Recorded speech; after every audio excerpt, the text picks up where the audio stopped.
Bismillahirrahmanirrahim. Persiapan untuk hari ini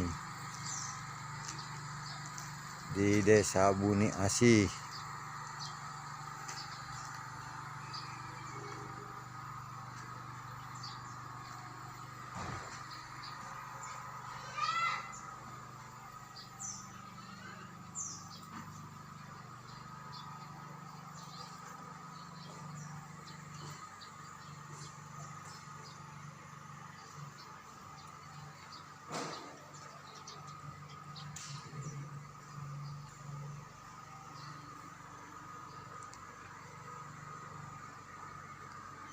Soundman lagi siap-siap.